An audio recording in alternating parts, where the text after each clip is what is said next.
Hello all, welcome to LTX classes. So ఈరోజు మనం the Hindu analysis అనేది చూసే ముందు ఒక చిన్న అనౌన్స్మెంట్ అమ్మా. మన ఎల్టీఎక్స్ క్లాసెస్ వాళ్ళు ద అల్టిమేట్ క్రాష్ కోర్స్ అనేది ఏపీఎస్సి గ్రూప్ 1 మెయిన్స్ కోసం అండ్ టీఎస్పీఎస్సి గ్రూప్ 1 మెయిన్స్ కోసం స్టార్ట్ చేయడం అనేది జరిగిందనమాట. సో ఎవరైతే రీసెంట్గా డిక్లేర్ చేసిన ఏపీఎస్సి గ్రూప్ 1 రిజల్ట్స్ కానీ టీఎస్పీఎస్సి గ్రూప్ 1 రిజల్ట్స్ కానీ క్లియర్ చేసినట్లయితే వాళ్ళందరికీ కూడా ఇది చాలా చాలా మంచి ఆపర్చునిటీ. ఎందుకు అంటే బికాజ్ ఈ యొక్క పర్టికులర్ కోర్స్లోని మీకు ప్రతి దాని మీద కూడాను ఆన్సర్ రైటింగ్ బేసిక్స్ అనేవి ప్రొవైడ్ చేస్తారు. అలానే మీకు 200 అవర్స్ ర్యాపిడ్ రివిజన్ అనేది జరుగుతుందన్నమాట. అన్ని పేపర్స్ని కూడా క్వశ్చన్ అండ్ ఆన్సర్ ఫార్మాట్లోని 200 అవర్స్ ప్లస్ మీకు డిస్కషన్స్ అనేవి జరగబోతున్నాయి అనమాట. అలానే మీకు 20 టెస్ట్స్ అనేవి కూడా ప్రొవైడ్ చేస్తారు. మీకు ఎలా వస్తుంది అది కూడా 15 sectional length, full 5 length tests అనేవి ప్రొవైడ్ చేస్తారు. అలానే మీకు వీటికి ఎక్స్ప్లెనేషన్స్ అండ్ ఇవాల్యుయేషన్స్ కూడా జరుగుతున్నాయి. అండ్ ఇంకొక మంచి థింగ్ ఏంటి అంటే మీకు డెడికేటెడ్ మెంటార్షిప్ అనేది కూడా ఉండబోతుంది అనమాట. సో దీనివల్ల మీకు ఏంటంటే పర్సనల్ గైడెన్స్ అనేది కూడా ప్రొవైడ్ చేస్తారు విత్ డిస్కషన్స్తో సహా. దీనివల్ల ఏంటంటే మీకు కంప్లీట్ ఒక స్ట్రాటజీ అనేది మెయిన్స్ కోసం వచ్చేస్తుంది. అయితే ఇదంతా కూడా మీకు కేవలం ఎంతలోని ప్రొవైడ్ చేస్తున్నారు, కేవలం 9,999 రూపీస్కే ప్రొవైడ్ చేస్తున్నారు. అయితే క్లాసెస్ ఆల్రెడీ 2 ఫిబ్రవరి నుండి స్టార్ట్ అయ్యాయి. సో ఎవరైతే ఎగ్జామ్కి సీరియస్గా ప్రిపేర్ అవుతున్నారో ఇంకా ఫర్దర్గా డిలే చేయకుండా జాయిన్ అయ్యే ప్రయత్నం అనేది చేయండి. మీకు దీనికి రిలేటెడ్ ఏమైనా ఎంక్వైరీస్ కానీ ఉంటే కాల్ 7893899553. ఇది ప్రత్యూష మ్యామ్ నెంబర్. ప్రత్యూష మ్యామ్కి కాల్ చేసి మీ డౌట్స్ అనేవి క్లియర్ చేసుకొని జాయిన్ అయ్యే ప్రయత్నం అనేది చేయండి. And welcome to the Hindu analysis. ఈరోజు డేట్ వచ్చేసరికి 3 ఫిబ్రవరి 2023. ఎల్టీఎక్స్ క్లాసెస్ ఈరోజు ద హిందూ అనాలిసిస్ డీల్ చేయబోతుంది శాంతి మ్యామ్. ఎల్టీఎక్స్ క్లాసెస్ అయితే రోజు ఫస్ట్ ఆర్టికల్ అనేది చూద్దామమ్మా. సో ఈరోజు ఏవైతే మనం డిస్కస్ చేస్తున్నామో అది యూపీఎస్సీలోని డైరెక్ట్గా మెయిన్స్కి కానీ మీకు ఇంటర్వ్యూలో కానీ చాలా చాలా హెల్ప్ అవుతాయి. అలానే ప్రీవియస్ ఇయర్స్లో ప్రిలిమ్స్ క్వశ్చన్స్ కూడా దీని మీద రావడం అనేది జరిగింది. సో ఫస్ట్ ఆర్టికల్ వచ్చేసరికి no bar on contesting 2 seats in 1 poll. అయితే ఏంటి అంటే మనకి ఫస్ట్ ఆఫ్ ఆల్ ఈ టాపిక్ అంతా కూడాను మీకు దేంట్లో ఇంపార్టెంట్, GS2 పాలిటీలో మీకు ఇది ఇంపార్టెంట్ అనమాట. ఎందుకంటే ఇది కాన్స్టిట్యూషన్లో one of the main core principle అనమాట యాక్చువల్లీ. అయితే వచ్చేసరికి అయితే ఫస్ట్ ఆర్టికల్ అనేది చూసే ముందు నేను బ్యాక్గ్రౌండ్ అనేది మీకు ఫస్ట్ ప్రొవైడ్ చేస్తాను. సో దాని ద్వారా మనకి ఆర్టికల్ అనేది మనం డీకోడ్ చేయడానికి ట్రై చేద్దాం అనమాట. సో అయితే ఫస్ట్ ఆఫ్ ఆల్ కాన్స్టిట్యూషన్ ఏంటి అంటే మనకి దీనికి ఎలక్షన్స్ రిలేటెడ్ కానీ లేదా ఎలక్షన్ ప్రొసీజర్ రిలేటెడ్ కానీ అదంతా కూడా కాన్స్టిట్యూషన్ అనేది మనకి ద హైయెస్ట్ డాక్యుమెంట్. ఇండియాలోని ఏది ఎలా రన్ అవ్వాలి, లేదా పొలిటికల్ పార్టీస్ ఏం చేయాలి, గవర్నమెంట్స్ ఏం చేయాలి, ఎలా చేయాలి, అదంతా కూడా మనకి దేంట్లో ఉంటుంది, కాన్స్టిట్యూషన్ డాక్యుమెంట్లోని ఉంటుందన్నమాట. సో అలాంటి కాన్స్టిట్యూషన్ అనేది ఎవరికి పవర్స్ ఇచ్చింది, ఎలక్షన్ రిలేటెడ్ కానీ ఎలక్షన్ ప్రొసీజర్స్ కానీ ఎట్సెట్రా అదంతా కూడాను చూసుకోవడానికి అని చెప్పేసి పవర్ అనేది ఎవరికి ఇచ్చింది, గవర్నమెంట్కి ఇవ్వడం అనేది జరిగిందనమాట. సో ఎవరైతే లైక్ పార్లమెంట్, ఓకే, పార్లమెంట్లో ఎవరైతే ఉంటారో వాళ్ళకి ఆ పవర్స్ అండ్ ప్రొసీజర్స్ అనేది ఇచ్చిందనమాట. దాన్ని బేస్ చేసుకొని 1950లోని parliament representation of peoples act of 1950 and అలానే representation of peoples act of 1951 ఈ రెండు కూడా పాస్ చేయడం అనేది జరిగిందనమాట. వీటిల్లోని ఏంటంటే కంటెస్ట్ చేస్తున్న వాళ్ళకి అంటే ఎలక్షన్స్లో ఎమ్మెల్యేస్ కానీ ఎంపీస్ కానీ కంటెస్ట్ చేస్తున్న వాళ్ళకి ఎటువంటి ఎలిజిబిలిటీ అనేది ఉండాలి, ఓట్ చేస్తున్న వాళ్ళకి ఏ విధంగా ఎలిజిబిలిటీ ఉంటుంది. ఈరోజు ఫర్ ఎగ్జాంపుల్ ప్రిషన్లో ఉన్న వాళ్ళు ఎవడైతే ప్రిజన్లో ఉన్నాడో, జైల్లో ఉన్నాడో వాడికి వెళ్ళి ఎలక్షన్లో ఓటేసే కెపాసిటీ అనేది ఉండదు కదా. సో అటువంటి ఎలిజిబిలిటీ కండిషన్స్ కానీ ఎట్సెట్రా అవన్నీ కూడాను దేంట్లో మెన్షన్ చేసి ఉంటాయి, representation of peoples act of 1950 and representation of peoples act of 1951 ఈ రెండిట్లోని కూడా మెన్షన్ చేయడం అనేది జరిగిందనమాట. దాంట్లోని మనకు వచ్చేసరికి ఏంటుంటుంది, ఈ representation of peoples act of 1951లోని ఏ సెక్షన్ 33 ఉంటుందన్నమాట. సెక్షన్ 33(7). దీంట్లోని ఏమని మెన్షన్ చేసి ఉంటుంది, ఎవరైనా సరే, ఏ పర్సన్ అయినా సరే, స్టేట్లో కానీ సెంటర్లో కానీ, అంటే for example like MLA contest చేస్తున్నా, ఎంపీకి కంటెస్ట్ చేస్తున్నా సరే, అలా ఒక పర్సన్ ఎట్ ఏ టైం ఎన్ని కాన్స్టిట్యూన్సీలోని కేవలం 2 కాన్స్టిట్యుయెన్సీస్లోని మాత్రమే కంపీట్ చేయగలరనమాట. మోర్ దాన్ 2 అనేది ఒకవేళ ఉంటే అది ఇన్వాలిడ్ అవుతుందన్నమాట. అండ్ ఇక్కడ ఇంకొక ఇంపార్టెంట్ థింగ్ అనేది మీకు మెన్షన్ చేస్తున్నాను. సో యాక్చువల్లీ మనకి ఏంటంటే ఈ representation of peoples act of 1951లో 1996కి బిఫోర్ ఈ 2 కాన్స్టిట్యుయెన్సీస్ అనే బార్ లిమిట్ అనేది ఉండేది కాదు. ఎప్పటి నుండి? ఓన్లీ ఆఫ్టర్ 1996 తర్వాత ఈ బార్ అనేది అప్లికబుల్ స్టార్ట్ అయిందనమాట. అది మనకి main important thing. Prior 1996 no bar. ఒక పర్సన్ అనేవాడు ఎన్ని ఎలక్షన్స్ అంటే ఎన్ని కాన్స్టిట్యుయెన్సీస్ నుండైనా సరే కంపీట్ చేసుకోవచ్చు. ఇప్పుడు for example like Pawan Kalyan గారు ఉన్నారు. So he competed from his own place and also Vizag constituencies నుండి. ఎందుకు? మనకి సెక్షన్ 33(7) వచ్చేసరికి ఏమని చెప్తుంది, ఒక పర్సన్ కంపీట్ చేస్తున్నప్పుడు 2 కాన్స్టిట్యుయెన్సీస్ నుండి మాత్రమే, అంటే అదే మాక్సిమం లిమిట్ అనమాట. సో అది అలా మెన్షన్ చేస్తుంది. అయితే 1996కి బిఫోర్ దాని మీద బార్ అనేది ఉండేది కాదనమాట. ఎన్ని దగ్గర నుండి అయినా సరే వాళ్ళు ఎలక్షన్స్ అంటే కాన్స్టిట్యుయెన్సీస్ నుండి రిప్రజెంట్ చేసుకోవచ్చు అనమాట. సో ఫైనలీ వాళ్ళు ఎక్కడి నుండి కావాలంటే అక్కడ నుండి కేవలం ఆ ఒక్క దాని నుండి రిప్రజెంటేషన్ అనేది ఉంటుంది. మిగతావన్నీ కూడా క్యాన్సిల్ అయిపోయి బై ఎలక్షన్స్ అనేవి జరుగుతాయి అనమాట. So that is all a different case.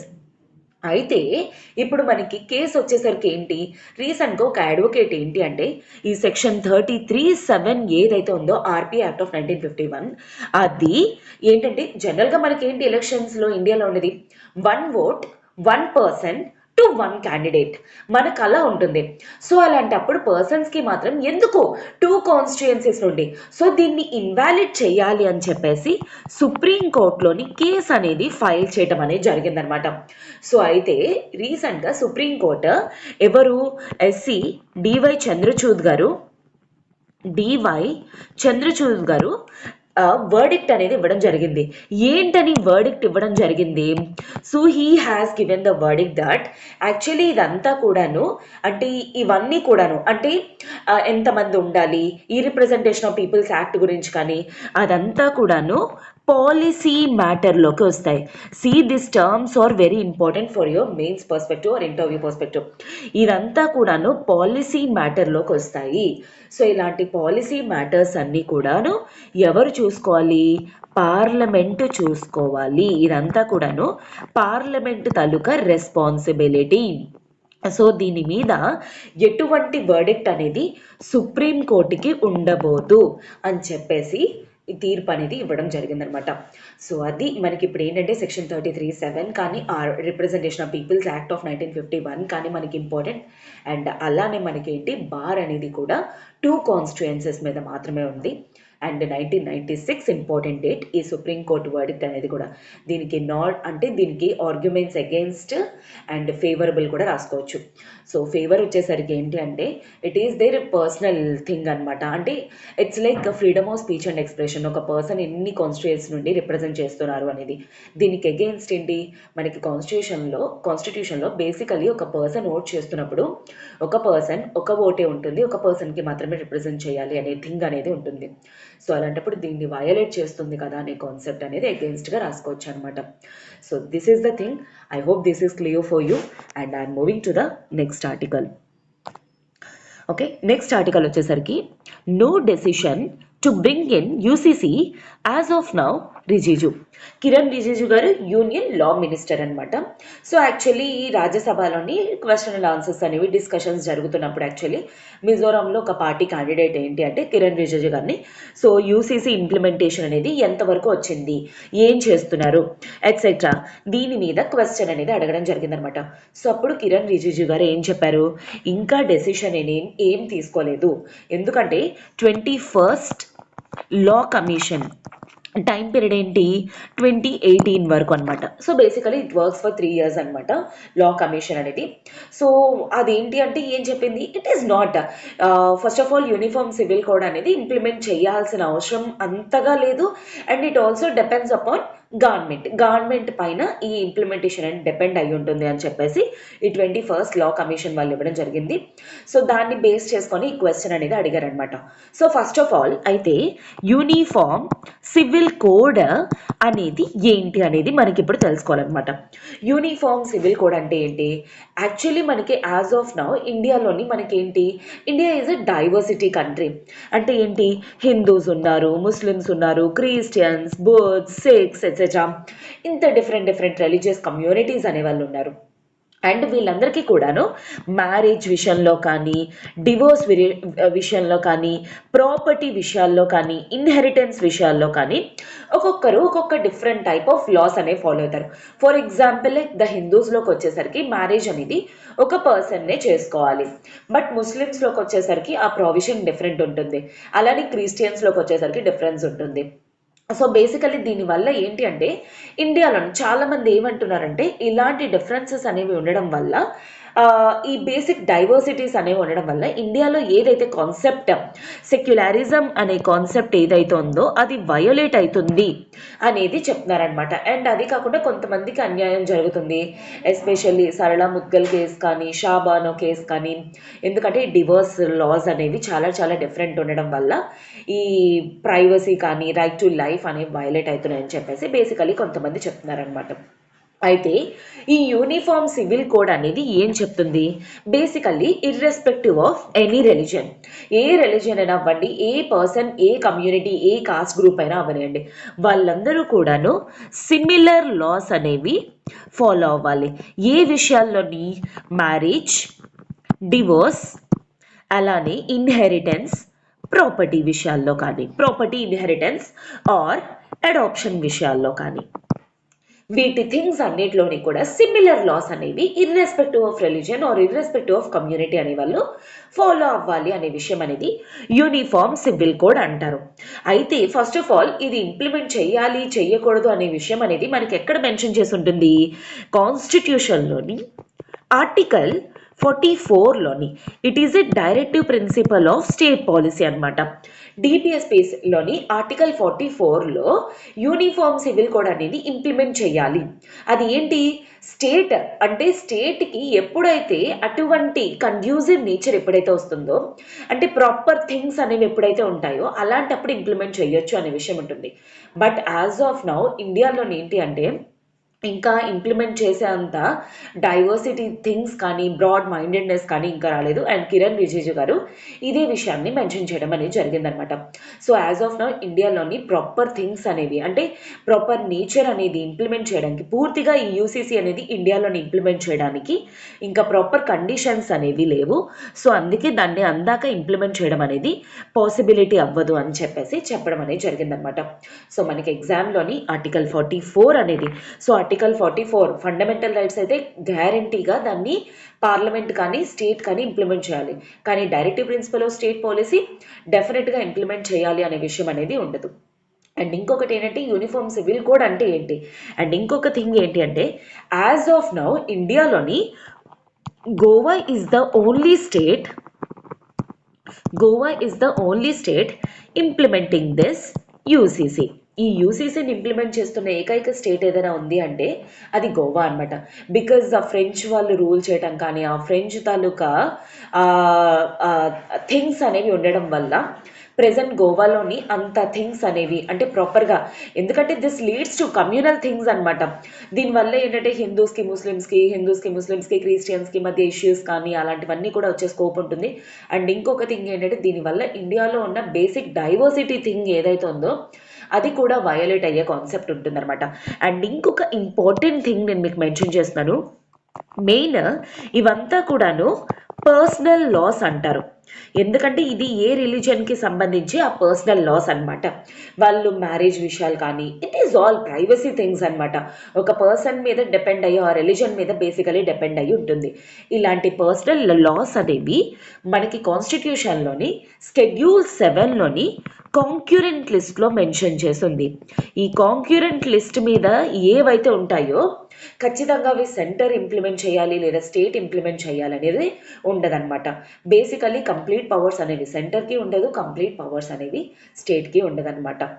So అందుకే పర్సనల్ లాస్ని సెంటర్ కంప్లీట్గా టచ్ చేయడం అనేది కూడా కరెక్ట్ కాదు అని చెప్పేసి కిరణ్ రిజిజు గారు మెన్షన్ చేయడం అనేది జరిగిందనమాట రాజ్యసభలోనే. బేసికలీ పర్సనల్ లాస్ ఏ లిస్ట్లో ఉంటాయి అండ్ ఏ ఆర్టికల్లో ఉంటుంది, ఇదంటే ఏంటి అనేది, దీంట్లో ఉండే థింగ్స్ ఏంటేంటి అనేది మనకి ఎగ్జామ్ పర్స్పెక్టివ్లో ఇంపార్టెంట్ అనమాట. అలానే మీకు దీనికి ఫేవర్ అండ్ అగెయిన్స్ట్గా కూడాను మీరు కొన్ని పాయింట్స్ అనేవి బేసికలీ చేసుకోవాల్సిన అవసరం అనేది ఉంటుంది. Okay, so I hope this is clear and I move to the next article. So next article అనేది చూసే ముందు ఒక చిన్న అనౌన్స్మెంట్ అమ్మ. మన ఎల్టీఎక్స్ క్లాసెస్ వాళ్ళు ఫెంటాస్టిక్ ఫిబ్రవరి కింద మనకి యూపీఎస్సి ఇన్ఫైనిటీ ఆఫ్లైన్ కోర్సెస్ మీద, ఆఫ్లైన్లోని ఏంటి అంటే మీకు వైజాగ్ అండ్ హైదరాబాద్లో మన ఆఫ్లైన్ బ్రాంచెస్ అనేవి ఉన్నాయి. అయితే ఇది మీకు లైఫ్ టైం వ్యాలిడిటీ తోటి రాబోతుంది అనమాట. అయితే కోర్స్ ఫీజు వచ్చేసరికి మీకు అప్ఫ్రంట్ పేమెంట్ కానీ ఒకవేళ చేసినట్లయితే 75,000 రూపీస్ వర్త్ కోర్స్ అనేది మీకు 65,000 రూపీస్కే ప్రొవైడ్ చేస్తున్నారు. అలా కాకుండా ఒకవేళ మీరు నెలకి 5,000 రూపాయలు చెప్పిన ఈఎంఐ తోటి క్లియర్ చేయాలి అనుకుంటే 75,000 రూపీస్ వర్త్ కోర్స్ అనేది మీకు 70,000కే రాబోతుంది అనమాట. అయితే కోర్స్ ఆఫర్స్ అనేవి కేవలం మీకు 15th ఫిబ్రవరి వరకు మాత్రమే. మీకు దీనికి రిలేటెడ్ ఏమైనా ఎంక్వైరీస్ కానీ ఉంటే కాల్ 7893899553. ఇది ప్రత్యూష మ్యామ్ నెంబర్. ప్రత్యూష మ్యామ్కి కాల్ చేసి మీ డౌట్స్ అనేవి క్లియర్ చేసుకోండి, జాయిన్ అయ్యే ప్రయత్నం అనేది చేయండి. అండ్ అలానే ఆప్షనల్స్ మీద కూడాను లైఫ్ ప్లస్ రికార్డెడ్ మీద లైఫ్ టైం వ్యాలిడిటీ ప్రొవైడ్ చేస్తూ కొన్ని ఆఫర్స్ అనేవి ఇస్తున్నారనమాట. మీరు డైరెక్ట్గా అప్ఫ్రంట్ పేమెంట్ కానీ చేస్తే 35,000 రూపీస్ వర్త్ కోర్స్ అనేది మీకు 25,000 రూపీస్కే రాబోతుంది. అలా కాకుండా మీరు నెలకు 5,000 రూపాయలు చొప్పున ఈఎంఐ అనేది కూడా పే చేసుకుంటూ క్లియర్ చేయొచ్చు. 35,000 రూపీస్ వర్త్ కోర్స్ అనేది మీకు 30,000కి ప్రొవైడ్ చేస్తున్నారనమాట. అయితే ఈ ఆఫర్స్ అనేవి మీకు కేవలం 15th ఫిబ్రవరి వరకు మాత్రమే. దీంట్లోని మీకు పిఎస్ఐఆర్ ఉంటుంది, sociology, anthropology, Telugu literature, public administration మన దగ్గర ప్రొవైడ్ చేస్తున్నారనమాట. సో ఎవరైనా సరే జాయిన్ అవ్వాలి అనుకుంటే ఈ ఆఫర్స్ ఉండేటప్పుడు జాయిన్ అయ్యే ప్రయత్నం అనేది చేయండి. ఓకేనా? సో మీకు దీనికి రిలేటెడ్ ఏమైనా ఎంక్వైరీస్ కానీ ఉంటే 7893899553 ఇది ప్రత్యూష మ్యామ్ నెంబర్. ప్రత్యూష మ్యామ్కి కాల్ చేసి మీ డౌట్స్ అనేవి క్లియర్ చేసుకొని జాయిన్ అయ్యే ప్రయత్నం అనేది చేయండి. ఓకేనా?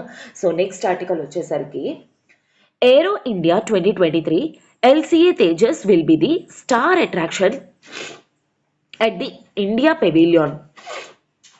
అయితే మనకి ఇది GS3లోని సైన్స్ అండ్ టెక్నాలజీలో మనకి ఇది ఇంపార్టెంట్ అనమాట.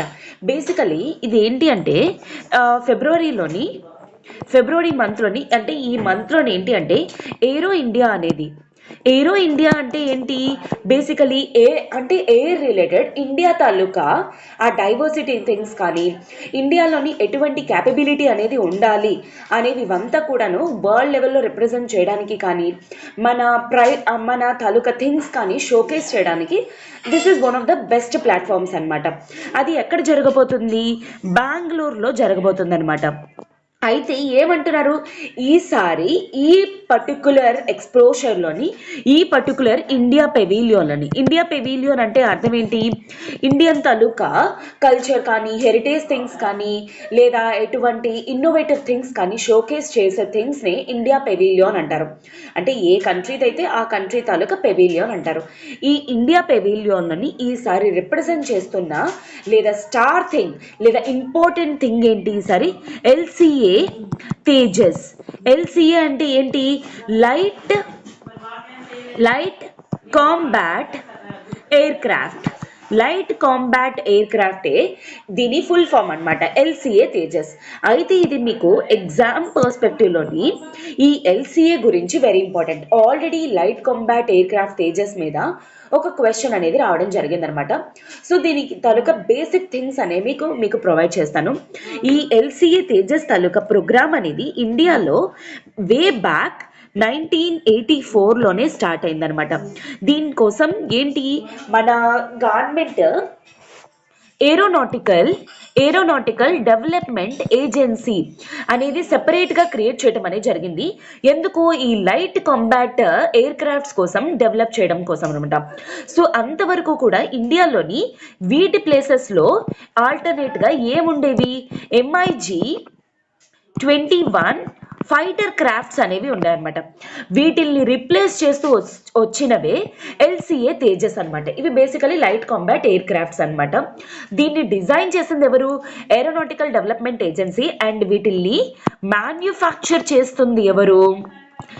హిందుస్థాన్ ఏరోనాటిక్స్ లిమిటెడ్, హెచ్ఏఎల్ వాళ్ళు అనమాట. హిందుస్థాన్ ఏరోనాటికల్ లిమిటెడ్ వాళ్ళు దీన్ని బేసికలీ మ్యాన్యుఫ్యాక్చర్ చేస్తున్నారనమాట.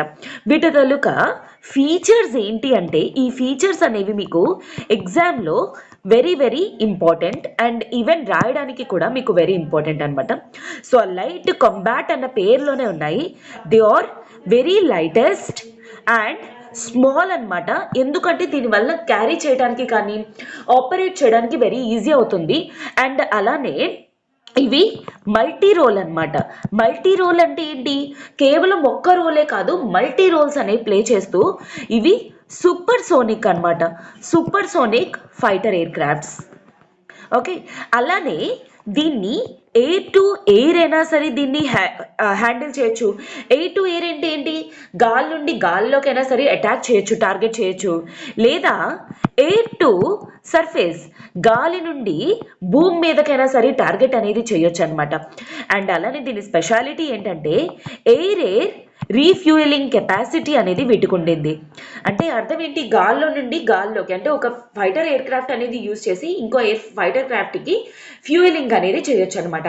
సో ఇది అడ్వాంటేజ్. మాటి మాటికి దీనికి కిందకి వచ్చి మళ్ళీ రీఫ్యూయల్ చేసి పైకి వెళ్ళే కన్ఫ్యూషన్ లేదా టైం వేస్ట్ అనేది జరగకుండా ఉంటుందన్నమాట. అయితే ఇది చాలా స్మాల్ లైట్ అవ్వడం వల్ల దీని తాలూకా పేలోడ్ కెపాసిటీ ఏంటి? 4000 kgs వరకు కూడా దీని పేలోడ్ కెపాసిటీ అనేది ఉంటుందన్నమాట. అండ్ దీని తాలూకా స్పీడ్ ఎంత?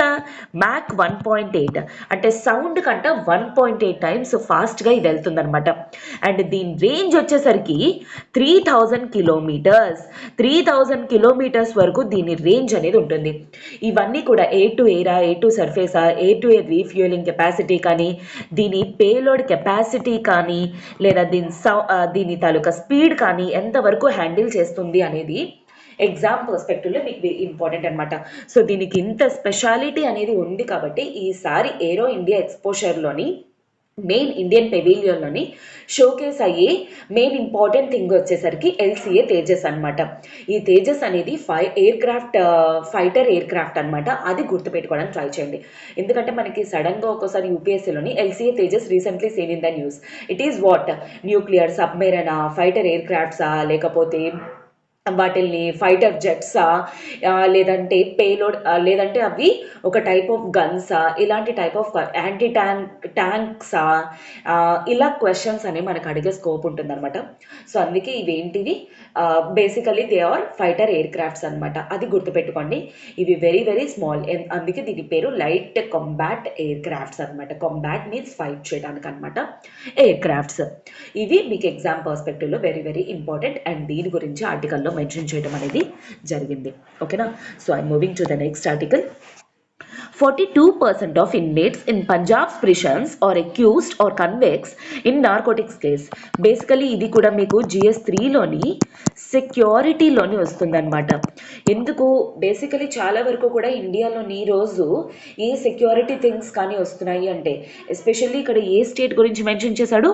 పంజాబ్ గురించి మెన్షన్ చేయడం అనేది జరిగింది. అయితే బేసికలీ చాలామంది అన్ఎంప్లాయీస్గా ఉండకపోవడం వల్ల, వాళ్ళు ఇలాంటి డ్రగ్స్కి వాటికి బేసికల్లీ అట్రాక్ట్ అయిపోవడం వల్ల, వాళ్ళు ఏంటంటే టెర్రరిజం థింగ్స్లో కానీ, లేకపోతే వీళ్ళు ఈజీగా ఎవరైతే ఇండియా సెక్యూరిటీ కానీ ఇవంతా వైలేట్ చేయాలో వాళ్ళకి బేసికలీ వీళ్ళందరూ కూడా టార్గెట్ పీపుల్ అయిపోతున్నారు అనమాట.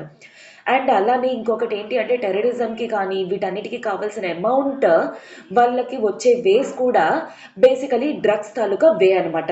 సో ఒకవేళ ఇండియాలోని వీటిల్ని కానీ మనం ఒకవేళ కంట్రోల్ చేసినట్లయితే మాత్రం దీనివల్ల ఏంటంటే ఇండియాలోని ఆ పీస్ అండ్ సెక్యూరిటీ అనేది ఎన్ష్యూర్ చేయొచ్చు. అండ్ అలానే ఎస్పెషల్లీ ఎక్కువ వీటికి ఎఫెక్ట్ అయ్యే పీపుల్ ఎవరు? యూత్ ఎఫెక్ట్ అయిపోతారు అనమాట. సో యూత్ తాలూకా కెరియర్ని సేఫ్ గార్డ్ చేయొచ్చు. అండ్ అలానే డెవలప్మెంట్ అండ్ గ్రోత్ అనేది కూడా ఆటోమేటికలీ ఇండియాలోనే వస్తుందన్నమాట. అయితే ఫస్ట్ ఆఫ్ ఆల్ ఈ ఆర్టికల్లో మెన్షన్ చేసిన థింగ్ ఏంటి అంటే ఎవరు పల్సా అనే ఒక సర్వే అనమాట. పంజాబ్లోని 2018 అండ్ 2019 టైం పీరియడ్లోని ఆల్మోస్ట్ జైల్స్ అన్నిటినీ కూడా సర్వే చేయటం అనేది జరిగిందనమాట. ఎవరు పల్సా అనమాట, పంజాబ్లోని బేసికలీ. అయితే దాంట్లోనే ఏంటి అంటే బేసికలీ పంజాబ్లోని 24 ఫంక్షనల్ జైల్స్ అనేవి ఉన్నాయి. అంటే పనిచేస్తున్న జైలు 24 ఉన్నాయి. దాంట్లో 15 జైల్స్ ఏవైతే ఉన్నాయో అవన్నీ కూడాను డ్రగ్ అడిక్టెడ్ అయ్యి ఉన్నారనమాట. ఓకే, డ్రగ్ అడిక్టెడ్ అయి ఉన్నారు. అయితే బేసికలీ జైల్లో ఉన్నోళ్ళు డ్రగ్ అడిక్టెడ్ ఎలా అయ్యి ఉంటారు అనే దాని మీద సర్వే చేస్తే తెలిసింది ఏంటి అంటే లిటరలీ 42% ఈ జైల్లో ఎవరైతే ఉన్నారో వాళ్ళందరూ కూడాను ఎన్డీపీఎస్ యాక్ట్ ఆఫ్ 1985 దీ కేస్ మీద 42% ప్రిజనర్స్ ఎవరైతే ఉన్నారో వాళ్ళందరూ కూడాను ఏ కేసులో బిక్ అయ్యి వచ్చిన వాళ్ళు ఎన్డీపీఎస్ యాక్ట్ ఆఫ్ 1985. అయితే ఈ ఎన్డీపీఎస్ అంటే ఏంటి? Narcotic drugs and psychotropic substances act, NDPA act of 1985. ఇది 1985లో దీన్ని ఫ్రేమ్ చేయడం అనేది జరిగింది.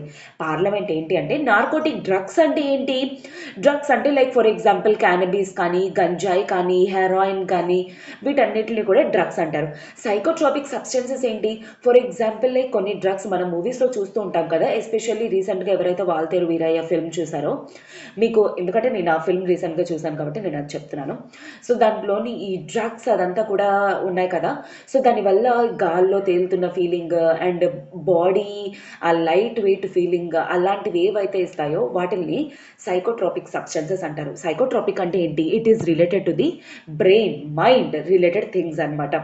సో యాక్చువల్లీ అప్పటి వరకు కూడా ఇండియాలో ఏంటంటే అటువంటి కేసెస్ అనేవి రాలేదు. బట్ 1985 ఆ టైం పీరియడ్లో ఏంటి అంటే ఒకేసారి పంజాబ్, హర్యానా ఏరియాస్లో కానీ, ఎస్పెషల్లీ పాకిస్తాన్ని, బంగ్లాదేశ్ని టచ్ అవుతున్న ఏరియాస్ ఏవైతే ఉన్నాయో ఆ వేస్ నుండి ఇండియాలోకి డ్రగ్స్ ఎంట్రీ అనేది జరుగుతుంది. దీనివల్ల బేసికలీ పర్సన్స్ తాలూకా హెల్త్ అనేది డ్యామేజ్ అవుతుంది. అలానే ఏంటంటే వాళ్ళ ఫ్యామిలీ డిపెండెన్స్ కూడా ఫెయిల్ అయిపోతారు. అండ్ అలానే వాళ్ళ కెరియర్ అనేది పోతుంది. యూత్ చాలా నెగటివ్గా ఎఫెక్ట్ అవుతారు.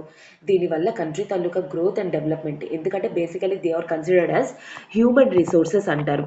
ఈ హ్యూమన్ రిసోర్సెస్ కానీ ఒకవేళ డ్యామేజ్ అయ్యింది అంటే ఇండియా తాలూకా గ్రోత్ డెవలప్మెంట్ అదంతా కూడా పోతుందన్నమాట. సో అందుకని చెప్పేసి ఇండియా ఏంటి అంటే పార్లమెంట్ 1985లోని ఈ narcotic drugs and psychotropic substances act of 1985 అనేది పాస్ చేయడం అనేది జరిగిందనమాట. సో బేసికలీ దీంట్లో ఏంటి అంటే ఏమని మెన్షన్ చేసి ఉంటుంది? ఈ యాక్ట్ అనేది నార్కోటిక్ కంట్రోల్ బ్యూరో, ఈ నార్కోటిక్ కంట్రోల్ బ్యూరో అనేది క్రియేట్ చేయడం అనేది జరిగింది. ఇది ఒక స్టాట్యుటరీ బాడీ. ఎందుకు? ఈ యాక్ట్ నుండి వచ్చిన బాడీ కాబట్టి ఇది స్టాట్యుటరీ బాడీ అంటారు. సో ఈ నార్కోటిక్ డ్రగ్స్ రిలేటెడ్ కానీ ఎక్కడైనా ఇన్వెస్టిగేట్ చేయాలన్నా, కేసెస్ డీల్ చేయాలన్నా సరే కంప్లీట్ పవర్స్ అనేవి ఎవరికి ఉంటాయి? ఈ నార్కోటిక్ కంట్రోల్ బ్యూరో వాళ్ళకి, ఎన్సీబీ బాడీకి ఉంటుందన్నమాట.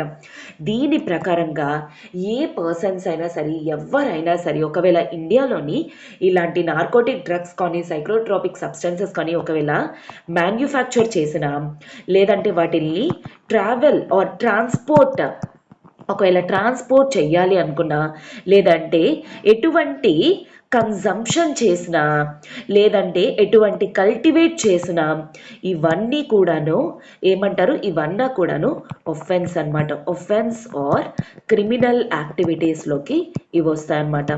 సో క్రిమినల్ యాక్టివిటీస్ అంటే అర్థం ఏంటి? ఇంకా దీని ప్రకారంగా ఏంటంటే ఒక పర్సన్కి ఒకవేళ వీటిల్లో కన్స్యూమ్ చేసిన, మ్యానుఫ్యాక్చర్ చేసిన, కల్టివేట్ చేసిన, ఒకవేళ వాటిని ట్రాన్స్పోర్ట్ చేసినా సరే అవన్నిటి ప్రకారంగా ఏంటి అంటే ఒక పర్సన్కి అట్లీస్ట్ 10 years జైలు శిక్ష అనేది ఉంటుంది. అండ్ అప్ టు ఎంతవరకు ఉండొచ్చు? 20 years వరకు కూడా ఇది ఎక్స్టెండ్ అయ్యే స్కోప్ ఉంటుందన్నమాట. అండ్ ఇంకొకటి ఏంటంటే వీళ్ళకి ఫైన్ అనేది కూడా వేస్తారు. Fine with jail 1 lakh at least fine అనేది వేస్తారు. అండ్ ఇట్ ఆల్సో ఎక్కడి వరకు వెళ్ళొచ్చు, దీని నుండి ఒక పర్సన్, ఇప్పుడు ఎక్స్ అనే పర్సన్ కల్టివేట్ చేస్తూ దొరికిపోయాడు. సో ఆ పర్సన్ ఈ కల్టివేషన్ ద్వారా ఎంత అమౌంట్ అయితే ఎర్న్ చేస్తారో అండ్ ఎంత ప్రాపర్టీ అయితే దీని ద్వారా కొంటారో అదంతా కూడాను సీజ్ చేసేస్తారనమాట. సీజ్ చేసేసి అంతా కూడాను గవర్నమెంట్ చేతుల్లోకి ఇవంతా కూడా ఈ ప్రాపర్టీ కానీ ఎంత సంపాదించాడు అదంతా కూడా వచ్చేస్తుంది. అండ్ ఆల్సో ఫైన్ కూడా వేసే స్కోప్ అనేది ఉంటుందన్నమాట.